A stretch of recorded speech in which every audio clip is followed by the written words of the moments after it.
ध्यान से देखेंगे कि नए चैप्टर का नाम है ट्रिग्नोमेट्री।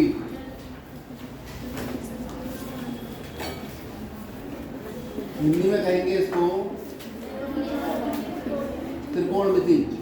तो त्रिकोणमिति है, आप बहुत ध्यान से सुन लीजिए, ये गणित में सबसे ज़्यादा प्रयोग होने वाली चीज़ है, इंजीनियरिंग में सबसे ज़्यादा प्रयोग होने वाली चीज़ है। हवाई जहाज़ से लेकर, गाड़ी से लेकर, पुल से लेकर और जो स्पेस क्राफ्ट गया है वो बिना ट्रिग्नोमेट्री के नहीं जा सकता। ये इतनी इंपॉर्टेंट चीज़। नाम है त्रिकोणमिति। त्रिकोण मतलब त्रिभुज में तीन कोण होते, तो त्रिकोण मतलब एक त्रिभुज को निरूपित किया है। मिति मतलब नापना, त्रिकोण को नापना। अब त्रिकोण को नापना ये क्या शब्द हो गया भाई? अभी तक हम जो जानते हैं त्रिभुज के बारे में वो या तो कोण के आधार पर जानते हैं कि भाई तीनों कोण बराबर हो सकते हैं, एक कोण 90 हो सकता है, न्यून कोण हो सकता है, एक अधिक कोण हो सकता है, या फिर हम उसे भुजाओं के आधार पर पहचानते हैं कि तीनों भुजाएं बराबर हैं, समबाहु त्रिभुज हो गया, दो भुजाएं बराबर है, समद्विबाहु हो गया, तीनों भुजाएं बराबर नहीं, विषमबाहु हो गया, एक कोण 90 डिग्री समकोण, ये कोण के आधार पर पहचान हो गई। लेकिन अभी तक हम ये भी जानते हैं कि त्रिभुज के तीनों कोणों का योग 180 होता है। हम ये भी जानते हैं कि त्रिभुज की दो भुजाओं का योग तीसरी भुजा से अधिक होता है। हम त्रिभुज के बारे में बहुत सारी बातें जानते हैं, लेकिन जब भुजाओं की बात करते हैं तो भुजाओं की ही बात करते हैं, और कोण की बात करते हैं तो केवल कोण की ही बात करते हैं। ऐसी बात नहीं करते कि भुजाओं का कोणों से क्या संबंध। अभी तक हमने ऐसी कोई बात नहीं की, ना ही गणित की कोई ऐसी ब्रांच पढ़ी है जिसमें त्रिभुज की भुजाओं और कोणों को आपने आपस में संबंधित किया हो। अब ये जो ब्रांच है त्रिकोणमिति, इसमें हम त्रिभुज की भुजाओं को त्रिभुज के कोणों से जोड़कर अध्ययन करेंगे। तो सारा जो यहाँ पर अध्ययन प्रारंभ होगा और खत्म होगा कक्षा 10 का, वो सारा अध्ययन एक समकोण त्रिभुज से शुरू होगा और समकोण त्रिभुज पर ही खत्म होगा। ए बी सी ये कोण 90।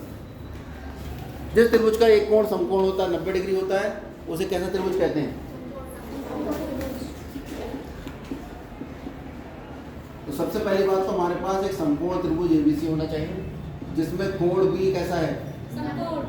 इसको मैं ये निशान लगाऊंगा कोण का, कि कोण का निशान है, आगे बी लिखा है, यानी बी बिंदु पर जो कोण बन रहा है वो 90 डिग्री है। इस निशान का मतलब ये है, ठीक है। समकोण त्रिभुज के सामने वाली जो भुजा है उसका विशेष नाम होता है पांडवों का सबसे बड़े भाई है ना। इसको अंग्रेजी में क्या कहते हैं? हाइपोटेन्यूस कर्ण, इसलिए हम इसका नाम शॉर्ट में किए रहते हैं। हमेशा कर्ण का मतलब जो इसकी समकोण त्रिभुज में कर्ण की लंबाई है, उस कर्ण की लंबाई को हम कितना मान के चला करेंगे? आप देख रहे हैं मैंने इसके शीर्षों के नाम अंग्रेजी के बड़े अक्षरों से लिखे हैं और भुजाओं की लंबाई में अंग्रेजी के छोटे अक्षर से लिखे। ये ध्यान रखिएगा, यानी जो AC है उसकी लंबाई क्या मान ली हमने? के मान। कोई दिक्कत? अब जब भी त्रिकोणमिति पर काम होगा हमें एक कोण दिया हुआ करेगा, वो कोण हम हमेशा कहा करेंगे उसको, ज्यादातर केस में हम कहा करेंगे थीटा। क्या कहते हैं इसको? थीटा। बार बार मत बोलना, क्योंकि थीटा बोलते तो मुझे थूक निकलता है, बड़ा वाले के पास चला जाएगा। इसलिए जब एक साथ बैठे हो तो थीटा मत बोलना, अकेले मत बोल देना, ठीक है। तो ये इसको कहते हैं थीटा। 0 बनाओ, बीच में से काट दो, थीटा हो। अब इसमें से कोई एक कोण देख लो जिसको हम थीटा कहेंगे। ये वाला कोण कहते हैं, इस कोण का नाम रख दिया थीटा। एक और त्रिभुज ले लेते हैं, इस त्रिभुज का नाम भी रख लेते हैं ABC। इस बार थीटा ये ले लेते हैं, ये कोण 90 डिग्री। 90 के सामने वाली जो भुजा है उसे हम हमेशा कहते हैं इसमें एक भुजा लंब होती है और एक भुजा आधार होती है। वो लाइट चली गई बेटा, हाँ पीछे पीछे जल्दी जाओ, सारे बटन बंद कर दो, सारे बंद कर दो बस। तो हम देख रहे हैं कि 90 के सामने वाली भुजा को हमने कर्ण कह दिया। अब जो कोण हमें पता होगा उस कोण के सामने वाली भुजा का नाम हमेशा हुआ करेगा लंब। यहाँ पे कोण यहाँ दिया है, इस कोण के लिए इसके सामने वाली भुजा लंब हो जाएगी। अगर मान लो त्रिभुज ऐसा बना होता, ये कोण 90 डिग्री होता और ये कोण थीटा दिया होता,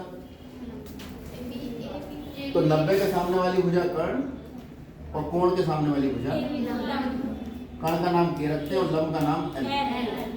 इसकी भुजा की लंबाई हमने कितनी मान ली? यहाँ पे ए बी बराबर, इस वाले त्रिभुज की बात करें तो ए सी बराबर कर्ण और बी सी बराबर एल। जो तीसरी भुजा बची भाई, जब लंब और कर्ण दोनों का पता लग गया, तीसरी भुजा का नाम तो फिक्स हो गया ना। तीसरी भुजा को हम कहते हैं आधार। और इसे आप लीजिए छोटे अक्षर ए से इसकी लंबाई को प्रदर्शित कर। तो मान लिया हमने BC जो है उसकी लंबाई कितनी है? ऐसे ही यहाँ पर AB की लंबाई हो जाएगी। आधार की एक पहचान और है, जिस पे 90 डिग्री और दिया हुआ कोण बन रहा हो वो आधार हो जाता है।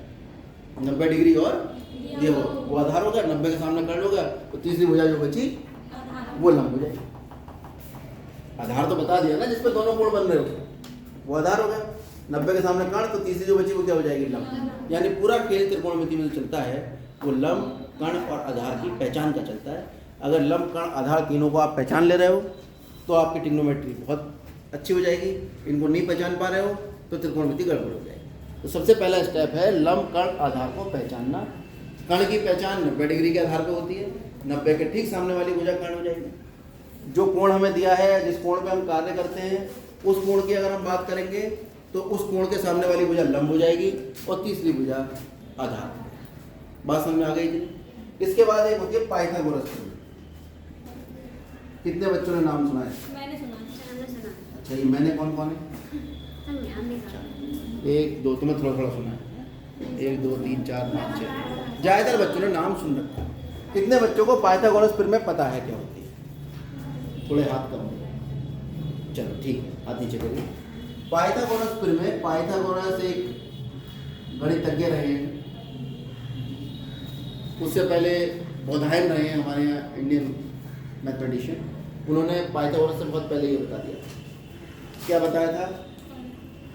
कि अगर किसी समकोण त्रिभुज में कर्ण का वर्ग आप लेंगे तो वो बराबर होगा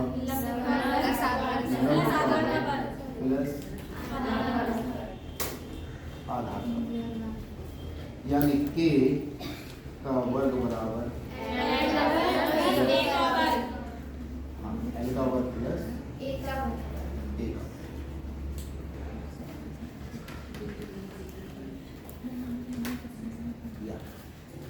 कर्ण का वर्ग बराबर लंब का वर्ग प्लस। ये एक्चुअली आए कहाँ से ये चीज? आप अगर इसे प्रैक्टिकली सोचो तो घर पर कर भी सकते हो। इस प्रैक्टिकल अगर हम एक समकोण त्रिभुज लेते हैं, इस समकोण त्रिभुज में ये भुजा कर्ण है, इस कर्ण पे वर्ग बना दो। वर्ग तो आप जानते हो, एक ऐसा चतुर्भुज जिसकी चारों भुजाएं बराबर हैं और प्रत्येक कोण 90 डिग्री है। हमने इसकी एक भुजा पर कर्ण बना दिया, ये कर्ण। दूसरी भुजा पे हमने जो एक आधार थी और एक लंब थी, आधार पे हमने एक वर्ग बना दिया